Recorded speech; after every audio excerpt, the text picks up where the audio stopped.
오늘 저희들이 나눌 말씀은 신약성경 마가복음 2장 13절에서 17절까지 비교적 짧은 말씀이라 우리 같이 한 목소리로 같이 읽도록 하겠습니다.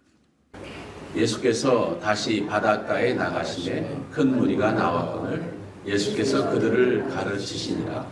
또 지나가시다가 알페오의 아들 레위가 세간에 앉아 있는 것을 보시고 그에게 이르시되 나를 따르라 하시니 일어나 따르니라. 그의 집에 앉아 잡수실 때에 많은 세리와 죄인들이 예수와 그의 제자들과 함께 앉았으니 이는 그러한 사람들이 많이 있어서 예수를 따름이라.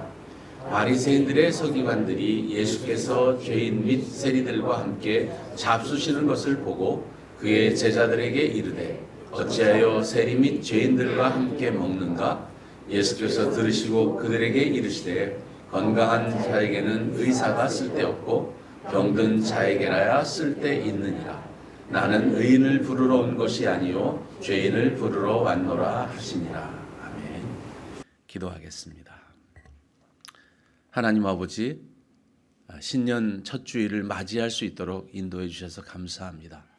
오늘 조심스럽고 두려운 마음으로 주의 말씀을 증거합니다.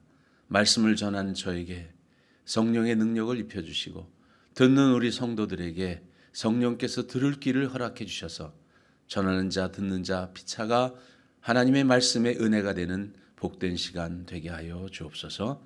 예수님의 이름으로 기도드립니다. 아멘. 예수님에게는 12명의 제자들이 있었죠. 그들은 예수 그리스도를 만나 그분의 부르심의 음성을 듣고 예수 그리스도야말로 자신들의 진정한 영적인 삶으로 인도해 주실 선생님으로 인정하면서 그를 쫓았습니다. 12명의 제자들 각자는 삶의 현장에서 부르심을 입었는데 우리가 이미 지난 시간에 살펴보았던 1장에서는 갈릴리 바다에서 고기잡이 하던 제자 4명을 부르신 이야기가 있었습니다. 오늘 본문에서는 레위라고 하는 제자를 부르신 이야기가 담겨 있습니다. 제자는 모두 12명인데 왜 그들 모두에 대한 만남의 장면을 기록하지 않고 왜 5명에 대한 기사만 공관복음서 마태, 마가, 누가복음에 기록해 놓았을까? 왜 12명이 다 중요할 텐데 왜 5명만 기록을 해놓고 나머지 7명에 대해서는 성경은 침묵하고 있는가? 이것이 저의 묵상의 하나의 제목이었습니다. 도대체 무슨 차이가 있을까? 이렇게 묵상을 하다가 이 부르심에는 예수 그리스도를 향한 어떤 메시지가 있구나 하는 생각을 하게 됐습니다. 4사람의 어부 그때 부르실 때 했던 뒤에 그들을 부르시고 나서 했던 말씀이 있죠. 뭐라고 했죠? 너희를 사람을 낚는 어부가 되게 하리라. 물고기 잡는 사람들을 사람을 낚는 어부가 되게 하겠다. 당시 초대교회 때 카타콤이라고 하는 로마 지하의 굴에 들어가면 거기에 그 당시에 성도들의 삶에 대해서 이 벽화도 있고 글도 있는데 거기에 써 있는 단어 가운데 하나가 익투스라고 하는 단어입니다. 익투스가 뭔지 아시죠? 물고기라고 하는 단어죠. 근데 그것이 익투스는 예수 그리스도라고 하는 그 단어하고 발음이 같습니다. 뜻은 다르지만 그래서 이 익투스라고 하는 글을 쓰면서 그 당시에 있었던 교인들은 그 물고기 표시를 가지고 자기들이 그리스도인임을 증거하는 그런 암호로 사용하기도 했습니다. 그래서 아마 물고기를 잡으러 갔던 어부라고 하는 직업의 특성이 그들에게 있기 때문에 그런 사람을 낚는 어부라고 하는 이 메시지를 넣기 위해서 그들을 부르신 이야기를 넣지 않았을까? 성경에는 없는 이야기입니다. 제가 묵상하다가 느꼈다는 이야기죠. 그러면 그 레위는 또 왜 부르셨을까? 이건 왜 썼을까? 그 이야기들을 이제 오늘 좀 같이 생각해 보려고 하는 것이죠. 왜 레위 이야기만 여기 적혀 있을까? 예수께서 다시 바닷가에 나가심에 큰 무리가 나왔거늘. 여러분 성경을 읽으시다가 예수께서 바닷가에 나가심에라고 써도 되는데 거기에 무슨 단어가 하나 껴 있습니까? 다시. 이런 단어들을 잘 묵상해 보면 아주 좋은 것들이 있더라고요. 다시. 그러면 예수께서 바닷가에 나가신 사건을 다시 나갔다는 얘기를 하면 뭘 기억하라는 얘기예요? 앞에 나간 사건을 기억하라는 뜻입니다. 앞에 나가서 어떤 일이 있었습니까? 앞에 나가서 제자들을 부르신 이야기. 여기서 사람들 가르친 이야기가 핵심이 아닙니다. 지금 오늘 말씀을 사람을 가르친 이야기, 많은 무리가 나왔는데 큰 무리가 나왔는데 그들을 가르치셨다. 이게 포인트가 아니고 포인트는 무엇이냐면 다시 바닷가에 가신 목적이 무엇인가? 예, 이거예요. 또 지나가시다. 이거 제가 왜 또 자에다가 빨간 글을 해놨는지 아시겠죠, 이제? 또 지나가시다. 그럼 앞에 지나가셨던 일을 기억하셔야 돼요. 앞에 지나가시다가 누굴 봤습니까? 앞에 지나가시다가 고기 잡는 베드로와 안드레, 그다음 배 안에서 그물을 수선하고 있는 요한과 야고보를 보았던, 지나가시다가 보았던 그 사건을 지나가시다 또 했다는 이야기입니다. 또 지나가시다. 또 어디를 지나가셨습니까? 이렇게 얘기하면 헷갈리죠. 또 어디를 지나가셨냐면 여러분들이 일하고 계신 현장으로 예수님이 지나가셨습니다. 아멘. 예수님이 그곳에 지나가셨어요. 누구를? 천사를 통해서 보낼 수도 있고 사도들을 보냈을 수도 있고 누구를 보냈는데 그 부르심을 받고 여러분이 그리스도 앞에 지금 와서 예배를 드리고 나의 주 나의 하나님으로 부르심을 받고 그리스도의 제자가 되어 있는 현장은 부르심을 받았다는 거예요. 지금 또 지나가시다. 여기에 무슨 얘기를 하고 싶은가? 마가는 로마에 있는 여러분, 당신들에게도 이 하나님의 은혜가 성령의 은혜가 예수 그리스도의 부르심이 그들 가운데 임했다. 오늘 우리에게도 임했다는 것을 말해주고 있는 거예요. 이 말씀을 자꾸 이렇게 보기 시작하면 은혜가 되기 시작합니다. 나를 부르신 부름. 또 지나가셨다. 아니 거기 지나가신 얘기가 나하고 무슨 상관이야? 이러면 안 되고 이 지나가심이 나에게도 오셔서 나를 보시고, 여기 보시고라고 한 단어, 이 보시고는 그냥 단순하게 보다라는 단어보다 꿰뚫어 보다, 그 다음에 깨달아 알다, 그리고 그 속에 있는 내용들을 캐치하셨다, 이런 뜻이 담겨 있습니다. 예수께서 그 알페의 아이들 레위가 세간에 앉아 있는 것을 보셨어요. 근데 예수님이 뭘 보셨을까요? 아니, 그거 제가 어떻게 합니까? 이것들을 뭘 보셨을까를 또 연구하는 그런 사람들이 있습니다. 신학자들이죠. 뭘 봤을까? 그래서 그 당시의 문화와 그 당시의 역사, 배경들을 자꾸 생각을 합니다. 당시에 가버나움, 이들이 있었던 장소는 가버나움이죠. 가버나움은 그 당시에 애굽이라든가 다른 나라로 가는 그런 어떤 통로의 첫 성읍이었어요. 그래서 경계 지역으로 그때 분봉왕들이 있었는데 분봉왕들이 다스리고 있는 지역, 거기서 헤롯 안티파스가 다스리는 지역으로 넘어오는 거기에 가버나움의 첫 성이에요. 그래서 가버나움에 뭐가 있었냐면 세관이 있었습니다. 세관이 있었는데 세관이 오늘날처럼 여러분 공항에 무슨 세관 오피스가 있고 이런 것이 아니라 당시의 세관이라고 하는 것은 아마 이 초라한 그냥 이렇게 좌판 같은 것을 올려놓고 거기에 장부책 이런 것을 기록해 놓고 했었던 세관일 것입니다. 세관이라고 하는 단어 가운데 뭐 느끼냐면 레위는 공무원이었다. 이런 이야기죠. 세관에 앉았다. 이 앉아라고 하는 단어를 유대인들의 문화에서 앉았다라고 하는 것은 뭐냐면 다스리다, 통치하다, 섭리하다, 이런 단어가 포함됩니다. 그러면 그 세관에 셀이 혼자 있었을까요? 여러 명이 있었을까요? 여러분 상상 한번 해보세요. 당시에 여러 명이 있었을 가능성이 있고 또 그들은 돈을 관리하다 보니까 거기에 사회적으로 흉흉한 때니까 어떻게 해요? 옆에 호위하는 군인들도 있었을 가능성이 굉장히 높습니다. 그런 세관에 앉아 있다, 이 앉아 있는 사람은 어떤 사람이냐? 높은 사람입니다. 다시 말하면 이 레위는 세리장이었어요. 그렇게 말하는 신학자들이 많습니다. 세리장일 것이다. 세리장이란 말은 없습니다. 이 세리장 얘기 나오는 사람은 삭개오 한 사람밖에 안 나와요. 근데 세리장일 것이다. 왜? 앉아 있다라고 하는 표현에 그런 것이 포함되어 있다. 여러분, 예수께서 제자들을 부르실 때 보면 한가한 사람을 부르시지 않더라고요. 바쁜 사람, 그리고 정말 열심히 일해서 막 삶에 지쳐가지고 막 있는 사람. 오늘 레위가 그 석이 앉아 있었는데 어떠한 표정이었을까? 그런 이야기들을 사람들은 상상을 해보는 거예요. 일을 하고 있는데 공허하고. 왜냐하면 이 사람은 유대 사람인데 지금 일을 하고 있는데 사람들에게 욕을 먹는, 당시에 세리라고 그러면 어떤 사람들이냐면 창기와 똑같이 취급을 받았어요. 여러분, 그 창기 취급을 받는 게 얼만큼 모욕입니까? 그런데 이 세리도 똑같이 창기랑 똑같이 말합니다. 예수님도 얘기할 때 너희들이 그러면 세리보다 난 것이 뭐 있느냐 이렇게 말씀하시고 예를 들은 말씀들을 보면 당시의 세리에 대한 사람들의 관점이 어땠을까?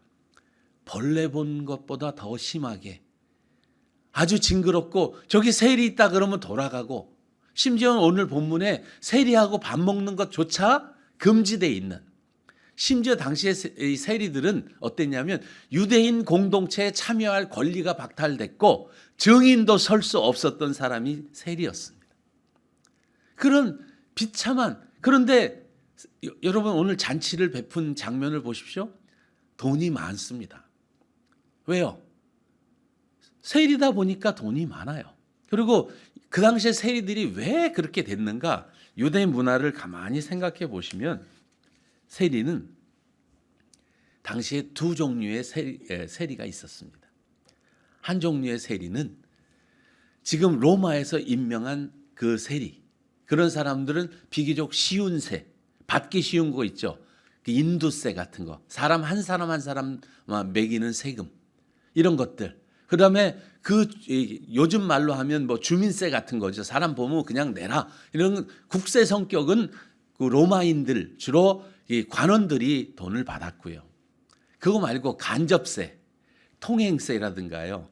그 어업을 하는 그 어부들이 있는 곳이니까 어업세라든가, 물품을 통관하게 가져올 때의 통관세라든가, 이런 세금들은 누구한테 받게 했냐면 당시에 있는 부자들, 유력자들한테 그 권리를 양도했습니다. 로마는 당시에 지중해 연안의 패권 국가였기 때문에 전쟁을 굉장히 많이 치렀습니다. 전쟁을 많이 치렀다는 얘기는 뭐가 필요하다는 얘기입니까? 돈이 많이 필요합니다. 그러니까 돈이 많이 필요하니까 세금을 걷는 것이 그들에게는 굉장히 중요한 목적이었어요. 그러니까 그 돈을 걷기 위해서, 효과적으로 돈을 걷기 위해서 누구를 임명했냐? 로마 국세 같은 직접세는 관원들을 통해서 받고, 간접세는 이 세리라고 하는 또 다른 세리들, 그래서 그 권리를 양도받은 세리들을 임명해서 그들로부터 돈을 받게 했어요. 근데 그들은 어떻게 했는가? 1년에 내가 바칠 세금을 미리 선납합니다. 국가로 미리 선납해요. 부자가. 그 선납을 하고 그 가운데 네가 얼마를 더 걷든지는 나는 상관 안 해. 그런 권리를 이양을 하다 보니까 조금만 걷는 게 아니라, 뭐 그런 얘기 있잖아요. 어떤 경우에 정치권에 뭐 공천 받으려면 돈을 얼마를 내야 되고 뭐 그런 얘기 하니까 나가가지고 이권에 개입할 수밖에 없다. 요즘 그런지는 모르겠습니다. 과거는 그런 얘기가 있었죠. 공천원금 내고 가서 그 공천원금을 그 현직에 있는 동안 다 받기 위해서, 그래서 권력하고 이 재정, 그 경제하고 결탁할 수밖에 없었다. 뭐 이런 얘기들 하는데, 만일 그런 거와 비슷하지 않겠나 이런 생각을 해요. 돈을 내고 그 권리를 받았어요. 그러다 보니까 어떻게 해요? 돈을 받으려면 요즘 같은 경우에 미수금 받아들입니다 이렇게 많이 있잖아요.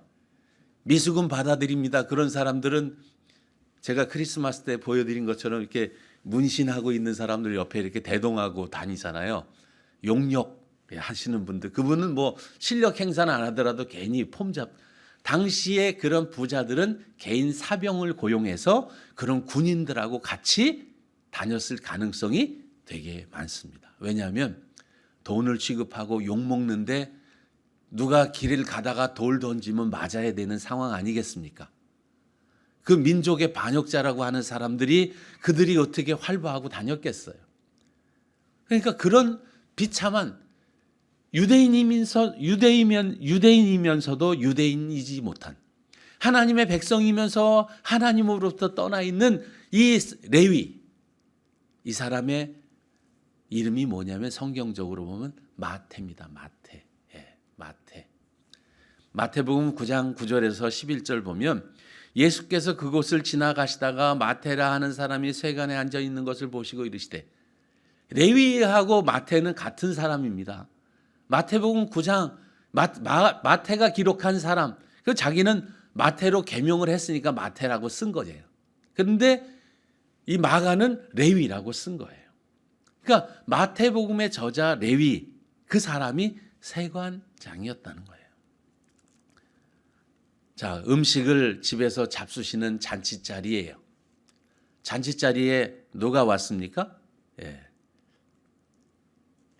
그들이 집에 앉아 잡수실 때에 많은 세리와 죄인들이 예수와 그의 제자들과 함께 앉았으니 이는 그러한 사람들이 많이 있어서 예수를 따릅니다. 이제 알겠습니다. 어떤 상황인지 이해가 되셨죠? 자, 갑자기 여기 나를 따르라 하는 단어는 그냥 일순간 한 번 따르라는 것이 아니라 앞으로부터, 이 헬라어는 현재형이라고 하는 단어가 있는데 계속 지속되고 반복되는 행위를 말합니다. 예수를 따르는 것을 지금 한 번 따르는 게 아니라 계속적인 따르는 것을 말하는 거예요. 거기에 일어나 따랐다. 일어나, 그 단어가 뭔지 아세요? 일어나 할 때 단어가 지난번에는 에게이로 말씀드렸죠. 여기는 아니스템이, 부활의 단어를 쓸 때 아니스템이라고 하는 헬라어가 쓰였어요. 이 마태가 세관에서, 레위가 세관에서 자기네에서 일어나서 예수를 쫓아타는 거예요. 그게 뭐예요? 그는 다 버려두고 쫓았다는 거예요. 그 이야기를 지금 하고 있는 거예요. 직업도 포기하고. 왜요? 예수님이 그를 보셨을 때 그의 뭘 보았냐면 공허함, 아픔. 삭개오라고 하는 세리장은 예수님이 지나간다고 하는 소문을 듣고 나서 예수님을 한번 보고 싶은데, 보고 싶지만 볼 수 있는 군중들하고 같이 함께 어울릴 수 없으니까 어떻게 했다고요? 뽕나무 위에 올라가서 지나가시는 예수님을 바라보시는데 누가 그에게 찾아갑니까? 예수님이 삭개오에게 찾아가서 삭개오야 내려와라, 이렇게 말씀하시는 게 성경에 있지 않습니까? 예수님이 우리의 공허함을 보실까요? 못 보실까요? 저는 다 보고 계시다고 생각을 합니다. 그리고 말씀하시는 거예요. 오늘 찬송 가운데 구주께서 부르되 그 어려운 막 이렇게 콩나물 막 이렇게 복잡한 걸 왜 불렀냐? 우리를 부르시는 그 주님은 우리를 보고 계시다는 거예요. 여러분의 공허함, 여러분의 아픔, 여러분이 일하고 있는 일터에서의 고단함, 여러분의 삶의 현장에서 가지고 있는 아픔들도 그것도 보시는 분이시라는 거예요.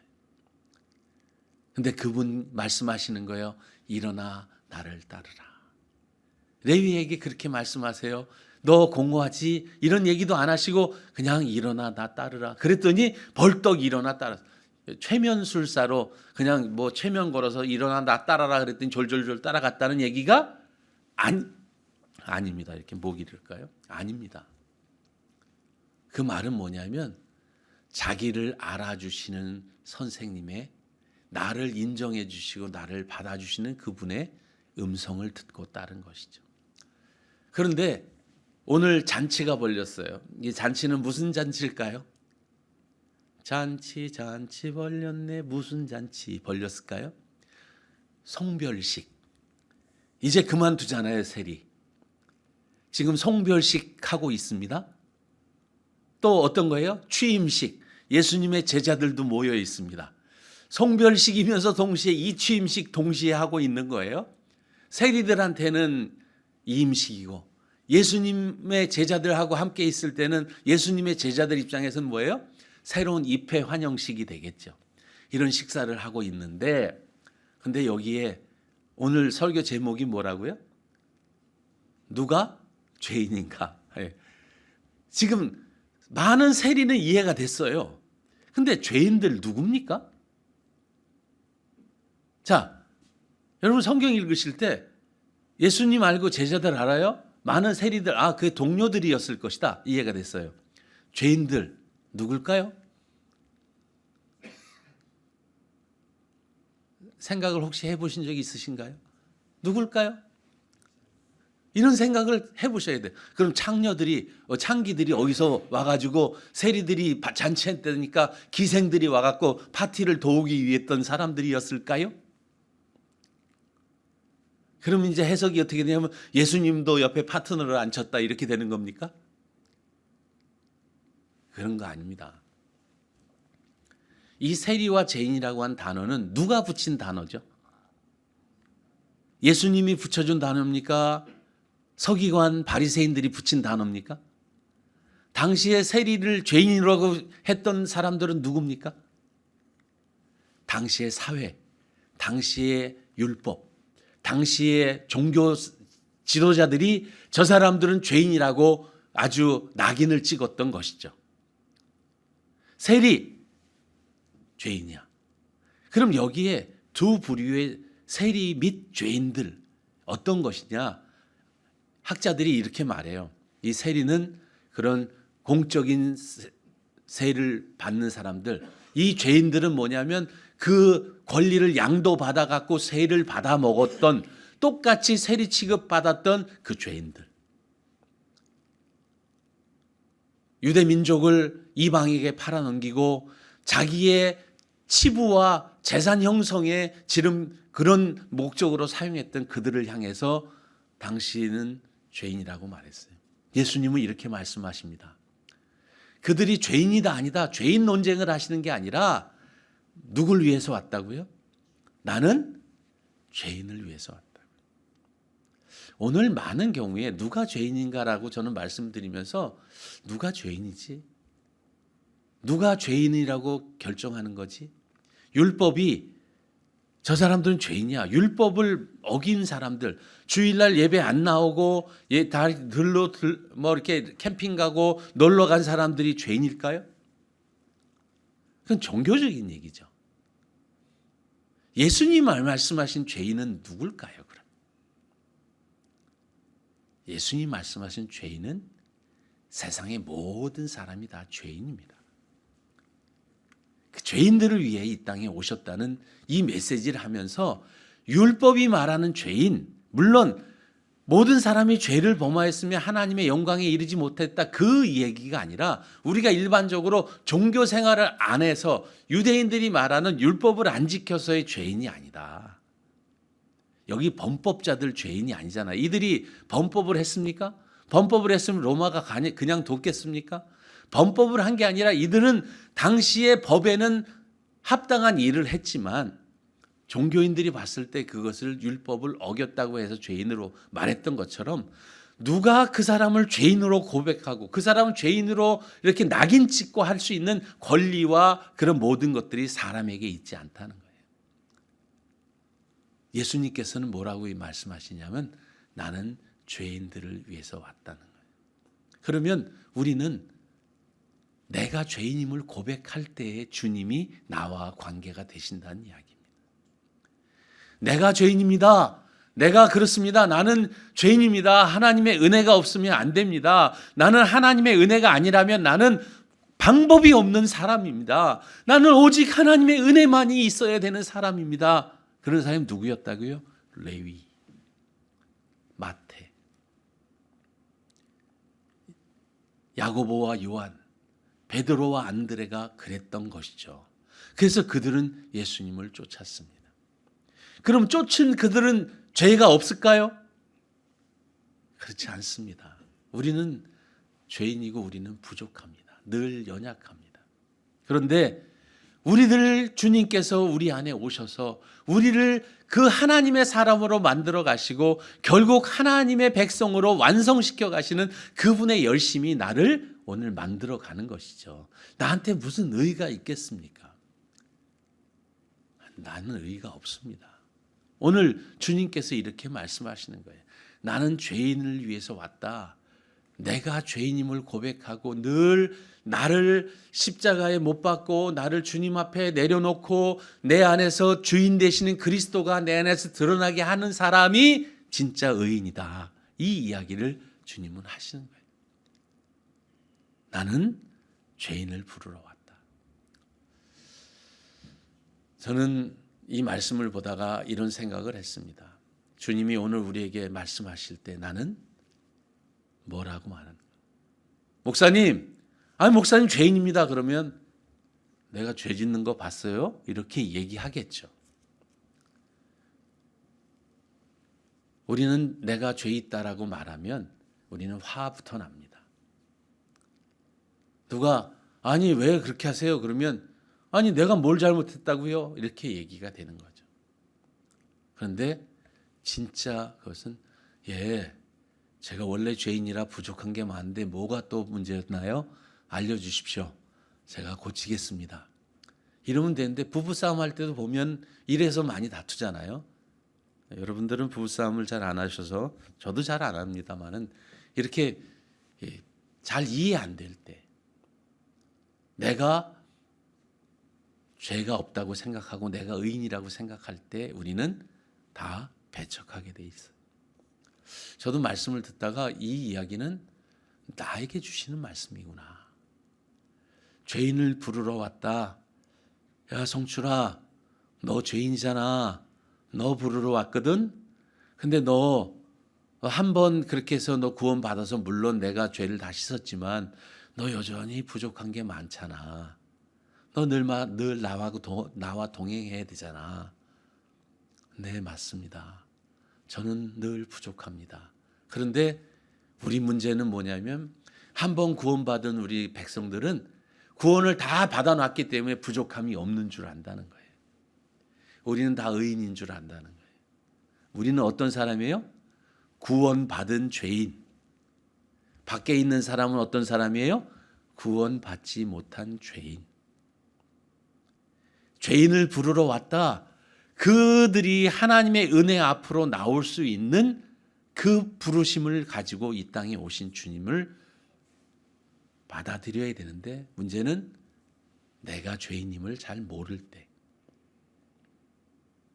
한 번 회개를 해서 한 번 다 씻어서 나는 다 더 이상 씻을 게 없습니다. 물론 맞습니다. 하나님과의 관계성 속에서 예수 그리스도를 옷 입고 그리스도와 함께 죽는 그 세례는 그 부르심은 그 자녀됨은 여전히 유효하고 맞습니다. 그러나 날마다 우리의 삶을 하나님 앞에 돌이키며 주님과 동행하는 날마다 손을 씻고 날마다 발을 씻는 일들이 필요하다는 사실입니다. 죄인을 부르러 오신 주님은 우리를 죄인을 의인으로 만들어 주셨습니다.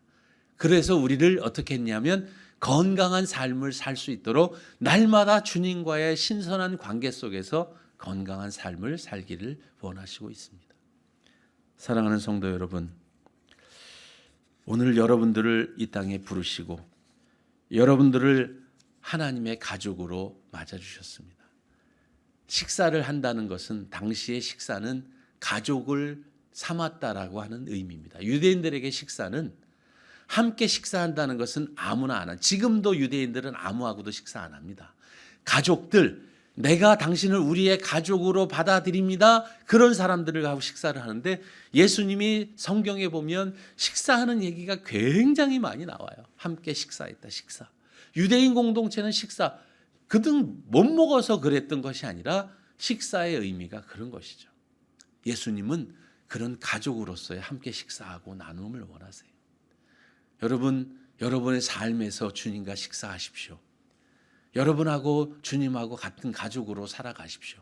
매일매일 주님과 함께 그 만찬의 식탁에 앉아서 주님과 함께 식사를 나누십시오. 부부끼리 두 분이 식사하지만 그 자리에 주님이 함께 하십니다. 그 식사 자리에 주님과 함께 식탁을 가지십시오. 직장에서 일하실 때 그것도 주님이 함께 하시는 것입니다. 거기서 주님과 함께 일하십시오. 우리가 교회에서 예배 드릴 때도 주님이 나와 함께 하십니다. 그리고 우리 예배를 받아주시고 우리가 찬양할 때 우리의 모습들을 보십니다. 그 주님과 함께 동행하시는 2024년이 되었으면 좋겠습니다. 기도하겠습니다. 하나님 아버지, 감사합니다. 죄인 된 저희들을 위해서, 죄인인 우리를 위해 하나님의 구원을 선포하시고 우리의 죄를 위하여 십자가에 달려 죽으시고 대속의 대가를 치르신 주님. 이제 그 주님이 우리를 대신하여 죽으셨기에 우리는 주님을 대신하여 사는 것처럼 그리스도의 성령이 우리 안에 오셔서 우리가 죄인 되었지만 하나님 앞에서 죄에 대해선 죽고 하나님에 대해선 산 자로 살아갈 수 있도록 주의 성령으로 날마다 충만하게 하여 주옵소서. 가정에서 가족들과 함께 있을 때도 주님과 동행하게 하시고 회사에서 직원들하고 같이 일할 때도 주님과 동행하게 하시고 세상 속에서 사람들과 어울릴 때도 주님과 동행하시는 그런 복된 인생들이 될 수 있도록 2024년 특별한 은혜 가운데 저희들을 인도하여 주옵소서. 예수 그리스도의 이름으로 기도드립니다. 아멘.